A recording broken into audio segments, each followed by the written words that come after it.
Hey y'all, it's Rad Lad. Welcome back to the life and suffering of Sir Brante. I believe this is the fourth episode. Um, yeah, just let's continue on our journey to becoming the most noble, most bitchy, horrible son of a bitch character that we can become. Yeah, and I guess that is the intro. A storm of expectations. Finally, the day comes when the teachers stop coming to the house, but before you can breathe a sigh of relief and put away the books, Father asks you to come to his study. You've grown, my son. It's time for you to continue your education away from home. I've chosen a deserving school for you, Sir Tiber's School for the Children of Noblemen and Well-Off Commoners. Naturally, it's not a boarding school for nobles, so you will study there during the day and come home in the evening. You share the news with your best friend Thomas. Sir Tiber's School, eh? Yeah, I gotta ask my parents to send me there too as soon as they get the coin together. Father says his workshop has toiled day and night for years to save up for my education. The school is based in an ancient estate of Archnean design. The classrooms are tall and spacious, with massive benches. Sounds of scraping quills and lectures on history and imperial law, theology echo under the vaulted ceilings. The rules are strict, the lessons tiring. Restless Thomas keeps getting distracted, and several times he gets his hand slapped with a stick for it. Every teacher demands a flawless mastery of their subject. Every day, Father asks you about your studies. You already told him twice how Magrid joined the Empire and how the nobles' court of honor is different from the commoners' civil court in the city prefecture. But Father keeps pressuring you to work even harder. When it is time to go to bed, Mother will not let you go to sleep until you recite a newly learned prayer for her. And when it is time to go to school, you promise her every day that you will behave with great humility and steer clear of insolent behavior of any kind. For you still live by the commoner's lot, and that lot is hard work and suffering. Your first month in school draws to a close, and the teachers announce that there will be exams at the end of the month to determine the best and the worst students in each subject. Father insists that you devote all your spare time to studying law and history if you wish to follow in his footsteps. But when you speak to Mother every day, you start considering theology. You still remember the revelations and divine visions that came to you in your earliest years. You have only one more day until the exam. You have locked yourself away in your room. It is already getting late. Your desk is covered with handwritten notes, surrounded by leather bound books. Just looking at them makes you queasy, but you have to read through all of them again, at least for one of your subjects. There's a nagging thought in your mind. Thomas ended up in big trouble the other day. He got in a fight with several boys who lived next street. They heard about your wooden fortress and got in an outrage by the fortification built by commoners. They swore to dismantle it tonight. Thomas swore he would defend the fortress until the end. Perhaps you should abandon the books to rescue a friend in need. But then you hear your little brother Nathan knocking at the door. He stands there shyly, not saying a word. He often does that, standing still and staying speechless until either you speak first or he runs away. But this time he actually says something. The door is locked. Are you okay, Rad? Is there anything I can do to help? Your head is spinning. This is the last evening before the school exam. If you fail, your family will be very disappointed. You have to refresh your memory on law or theology, either one or the other, but Thomas and your fort are about to be stormed. Why today of all days? You grind your teeth in rage at the thought. Nathan is by the door, trying not to bother you. He wants to help you the only way you can, for reasons known only to him. Will you accept his help?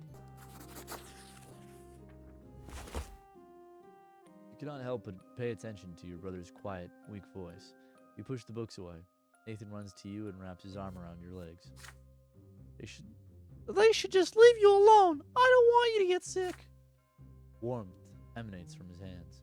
You feel the burden of the responsibilities thrust upon you fall from your shoulders. At last, you realize something.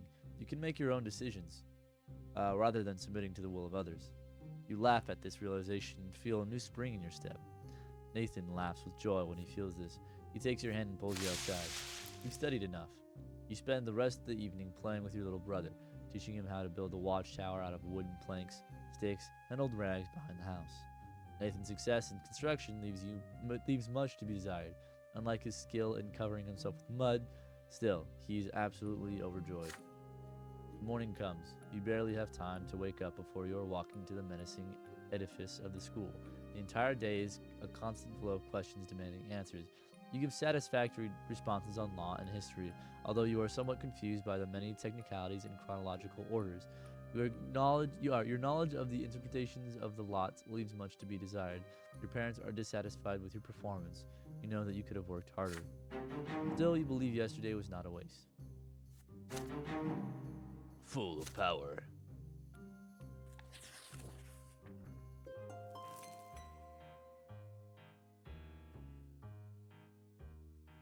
Your education continues. As you study imperial law, you come to realize that there's a certain hierarchy even within the noble estate. It seems your father's status is not quite equal to that of the more eminent human and Arknian gentry. You return home with this new information at your disposal. Father asks you about school after dinner, as he always does. And what is the difference between nobles of the mantle and those of the sword, Rad? You already have an answer ready. The latter status is hereditary, meaning that it is passed down from father to son. After the Arknians, nobles of the sword are the most eminent humans in the empire. They own land and estates, they fill offices of the highest ranks, and the names of their bloodlines are preserved within the Great Blue Book. The ability of the sword can only be granted only by the overseer of the province or the emperor himself. And how are such eminent people addressed? With the honorific L before their last name, you respond, Sir Augustine Elborn, for example. Father pats you on the shoulder, clearly pleased. And what about the Arknians and their status? What have you learned about them? The Arknians stand above all human gentry. They are born to rule over humans regardless of their titles. No L is required when addressing them. They need no honorifics, or the names of their ancient dynasties are known to all. Father nods somberly. Yes, we can never be their equals. Do whatever an Arknian tells you and never defy them. Ever. And what about grandfather and me? Where do we stand as nobles? It's easy. Father and grandfather are nobles of the mantle. This title cannot be inherited, but it can be earned by any commoner as a reward for great service to the Empire, the Legion, or as a civil servant. Father suddenly grows quiet and looks you in the eye intently. Yes, and someday you will earn a noble title too, son. All in due time. Son of the nobility. The temporary school teaches children of all stripes. Nobles of the mantle and low-born parents can send their sons here. And every passing day, the children of noblemen invent new ways to snub and bully the commoners. Most of the time, the bully leading them is Diederic, the son of the secretary for the city hall and self-important slob. The sons of noblemen never pick on you, however. They know that your father has been ennobled by the mantle. However, Derek and his retinue soon choose Thomas as their favorite victim. Time and time again, you ask your friend not to pay them any mind, but again and again, Thomas grows angry and snaps at their self-satisfied mockery. It is early morning. The students are busy flocking to the classroom for the next lesson. You wave Thomas over when you see him. He waves back at you, and then a bucket full of slop splashes on him. Needless to say, it is the work of Diederic and his entourage. You hear his familiar creaky laughter. The tailor's son stinks. How dare he sit next to decent folk? Thomas clenches his fist. You're dead, Diederic. He throws himself at Diederic's haughty entourage like a soldier ready to wage war. He attacks them first. This is just what they expected. They are free to retaliate. He barely makes one movement before 4 pairs of hands grab him at once. Diederic sneers and kicks your friend in the belly. Thomas gasps for air and starts coughing. You stand between them as Diederic readies another kick. The nobleman's son cocks an eyebrow. Why do you mingle with commoners, he asks. Your father is a noble of the mantle. You ought to be friends with your own kind. Your equals, not the dirt beneath your feet. Behind him, 4 boys hold Thomas down as he struggles furiously. The other students are watching you, frozen in fear. Diederic haughtily extends a hand to you. He clearly expects you to shake it. What will you do?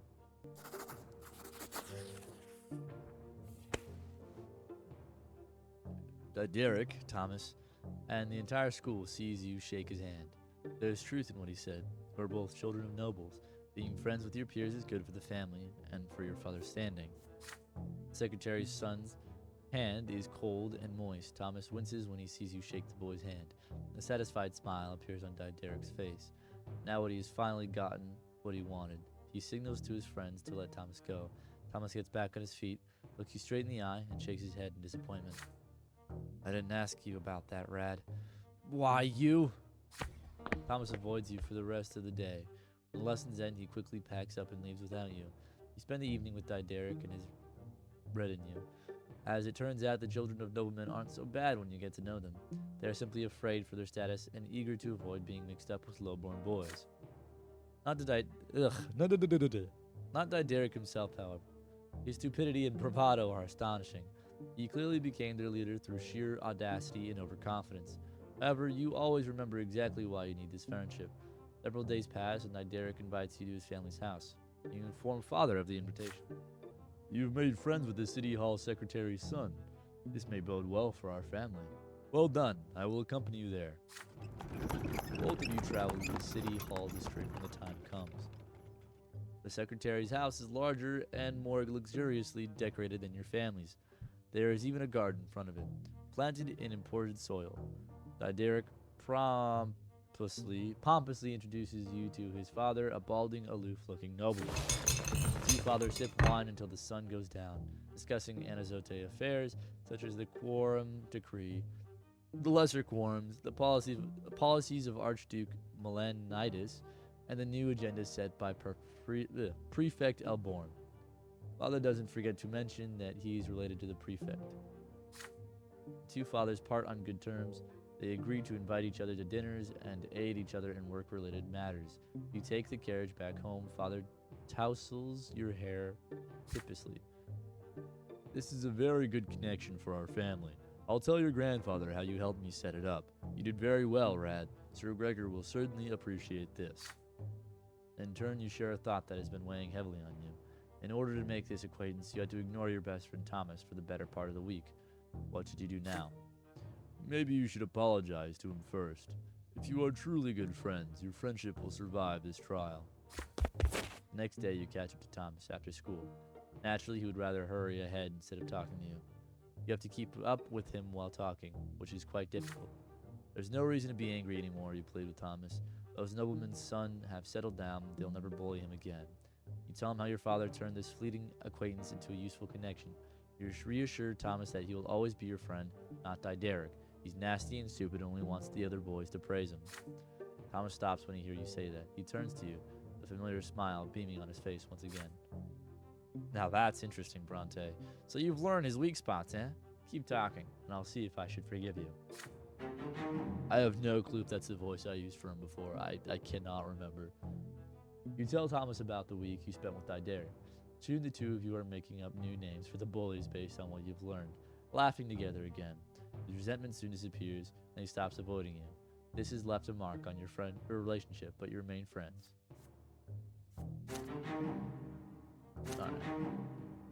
Alright. Yeah, 1131.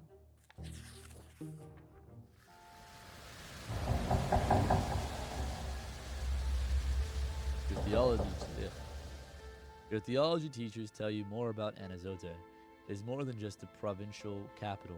It is also a sacred place blessed by the gods. It is where the twin gods' first disciples spilled their blood, and from that blood grew the sacred silver tree. Its enormous foliage hangs over the city. You see its branches in the sky every day, but you have not approached the trunk of the tree yourself. Today you will be taking your first trip to the silver tree. Your class is visiting a service in the great temple by the tree's very roots. Thanks to your theology teacher, you and the other students will witness this landmark of the twins' advent up close. Everybody is excited. Soon you and the other boys enter the slums surrounding the church district of Anazote. The roots are pulsating under your feet. They spread underground all throughout the area. Pathetic, cramped hovels and filthy streets surround the trunk of the tree. They are home to paupers, day laborers, and preachers. The people in the district bow humbly to you and point you towards the temple. They seem to at peace despite the abject poverty in which they live. All those who live directly beneath the tree are filled with its divine grace, your teacher says. People come here to make peace with the world and their fate in it. Your class is unusually quiet. Everyone is listening to the rustling of the leaves and the underground beating of the roots. The sky above you is obscured by the tree's canopy. You find the temple of the twin gods right next to the tremendous trunk of the tree. It almost seems a part of it. There is a crowd there, pilgrims dressed in traveling clothes, paupers and beggars, common people of the city, and the occasional well-dressed noble. There are arguments among some people who are gathered in separate small groups. Many people are wandering around, staring upward at the tree's branches. The tree impresses you with its might, the calm emanating from it. You are filled with desire to sit down and think of the world, to learn something about yourself, to touch the silver-white bark, and to hearken to the whispering leaves. You are distracted enough to fall back from the rest of your classmates. You notice a small path. It should take you right next to the trunk. A tall, red-haired woman walks out of the crowd of pilgrims. She's wearing a worn, white robe. She is no longer young, but her face is youthful and covered in freckles. Her hands clutch a book.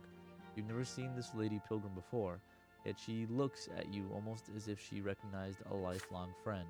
She beckons to you and says her name, Mathilde, a preacher from Astynia. What she says next shakes you to your very core.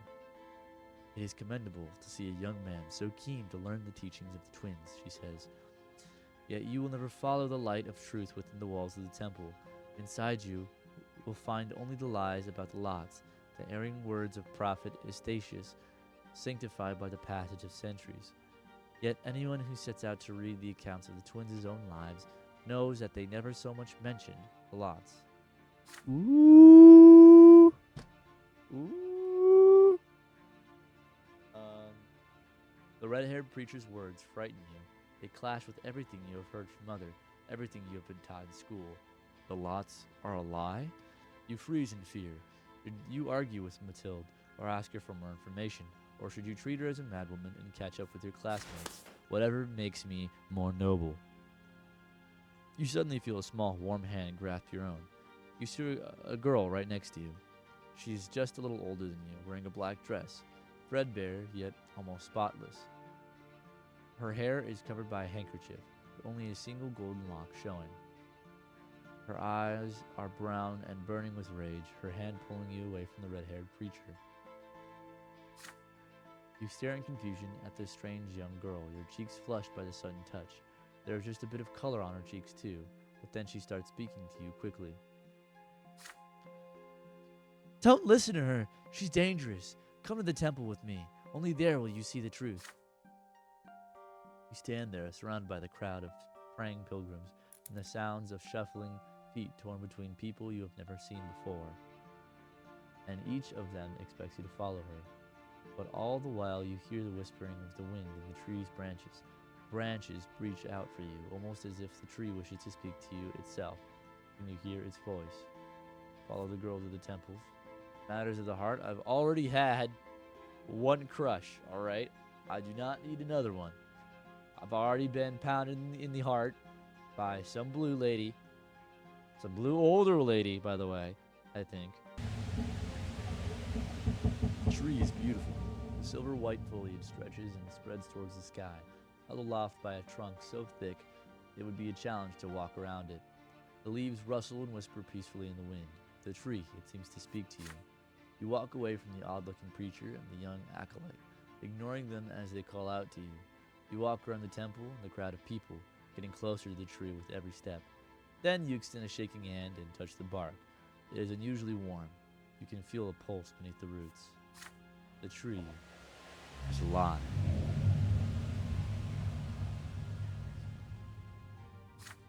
The roots are so gigantic.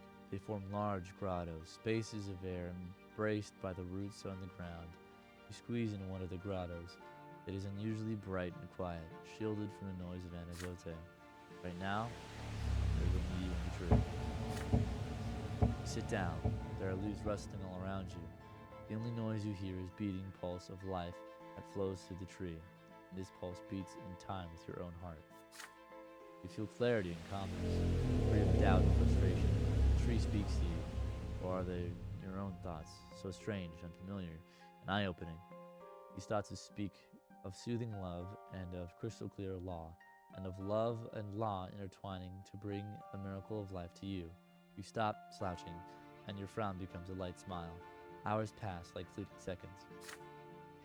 You lose track of time until you overhear someone shouting your name. Alas, it is time to leave this grotto. The sun is setting over Anazote now. The day was quick to pass. Your teacher frowns, ready to scold you. You mumble an explanation and say you are ready to be punished for your disobedience. Yet instead, the teacher nods in understanding. You keep looking at the tree all the way home. Whatever happened to you today, you find it difficult to put in words.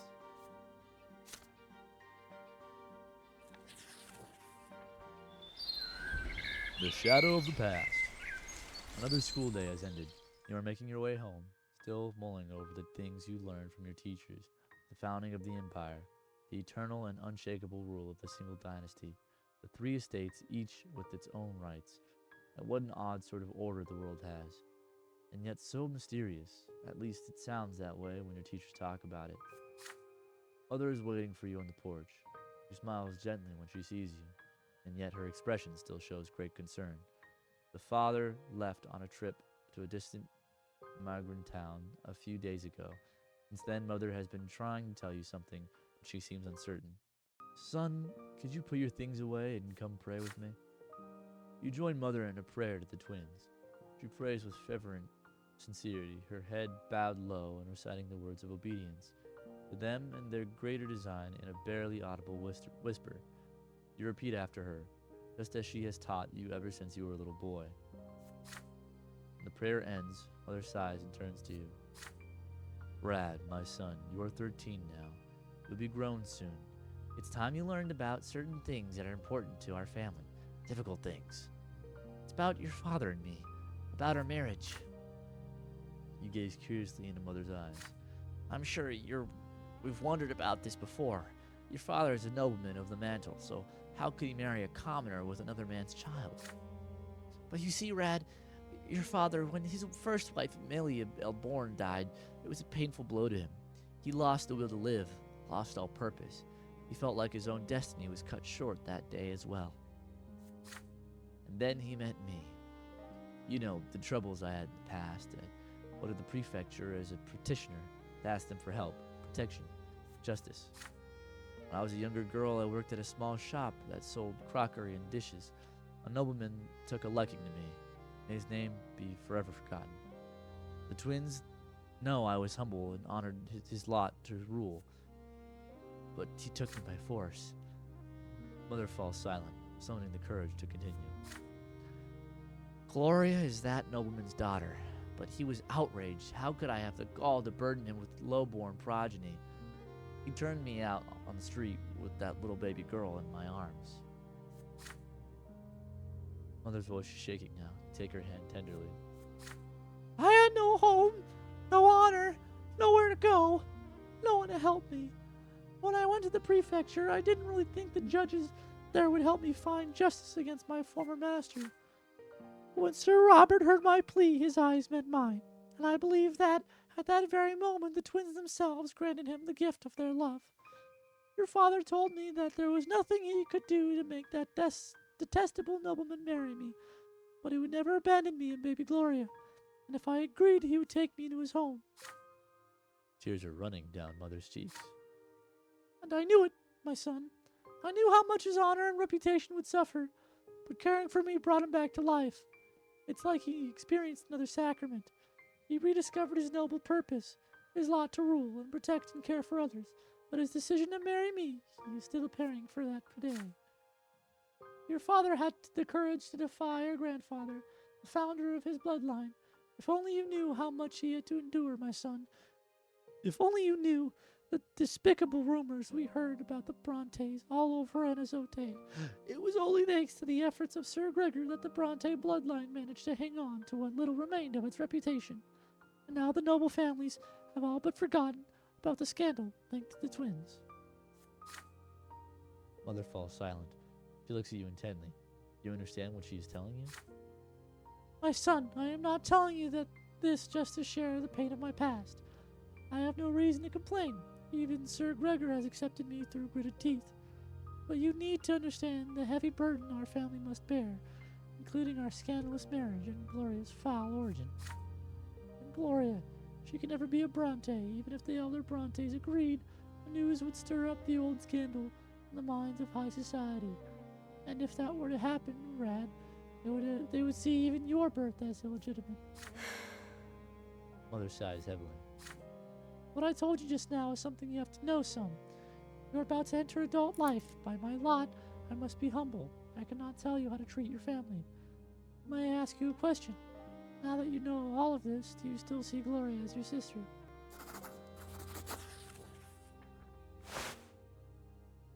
You stand up straight, then softly and politely thank Mother for her warning. From this point on, you will be more wary and prudent when it comes to Gloria. You are not a noble yet, but you are still responsible for this family's reputation. You understand very well that internal family matters could drag the family into dishonor at any moment.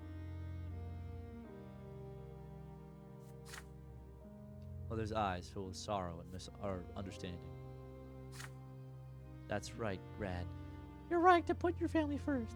It is your duty to carry on the bloodline after all. No matter what happens to me or Gloria, I will always be grateful to this home and everything it has given us. Just then you hear Gloria carefully knock at the door of Mother's chambers. Mother, Rad, I couldn't find you. You cut her off. You and Mother are discussing something important. Gloria should wait until you are done. Why, Rad, you're growing up so quickly. Did you learn that from your elder brother or grandfather, perhaps? Gloria snarls back at you, but still does as she is told and leaves. With a sigh, Mother gives you a kiss on the forehead and returns to her prayers. When you leave, Mother remains alone by her bedside, thanking the twins for the gift of humility with a quiet prayer. That's fine. You are 13 now. Another theology lesson. Today's sermon is about the priest and why the clergy is the only one of the 3 estates with the right to interpret lots and guide the other 2 estates accordingly. Thomas sits next to you, huffing and puffing as he fervently writes down the teacher's every word. But you have heard all this from Mother many times before, so you take this moment to daydream a little. Father promised to take you to the capital once your studies are complete. But the teacher suddenly casts a stern look around the lecture hall and raises his voice at one of your classmates. A boy by the name of Brian jumps out of his seat. The teacher asks him to repeat what he has just said. Brian freezes and seems to shrink. He tries to muster a reply, but nothing comes out. The class becomes agitated. Someone is about to get punished. The teacher now looms over Brian. The boy's cheeks are flushed, and his eyes are covered in tears. You all watch the teacher's iron-bound book as he raises it sharply, about to strike. Brian shrieks and raises a hand in front of him. A sudden flash. The teacher screams and buries his face in his arm. His hair is ablaze and his skin is covered in horrible burns. It's magic! Real magic! Just like in books about Magma Rebellion. The class freezes in shock. There is a dull thud and the iron-bound book falls to the floor. Brian's hysterical laughter rends the silence. He stands up from his bench, fire in his eyes and sparks on his fingertips. There are screams now. Students run for the door. The teacher tries to extinguish his burning hair. Brian snaps his fingers, and the books of Isacius on the desk turns into pillars of flame.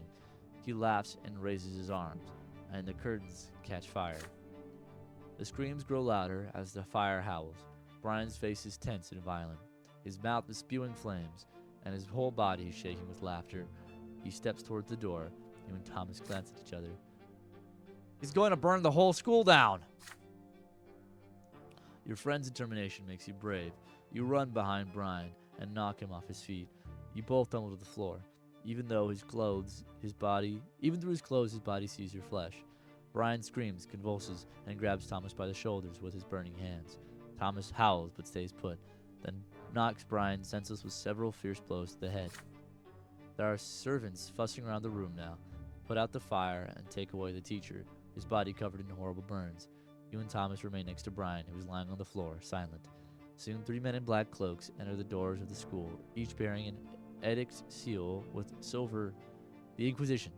You and Thomas are told to step away from the witch. They lock Brian's neck in a silver collar and take him away. One of the Inquisitors remained behind to tell the students what happened. That was magic, he explains, the ungodly power that twists the minds of men into savage instruments of murder. Only the sacred shackles of silver can hold it at bay. Only the power of the twins can save us all from its evil grasp. The next day you are forbidden from ever mentioning Brian's name again. He is no more. Cool. Disclaimer, I might have forgot to record the picture or my monitor. I forgot to record my monitor for like half of the video, so I'm just gonna like put visuals up on the screen. I apologize, and I'm gonna try my best to, make it bearable. But just stick with me. I'm so sorry.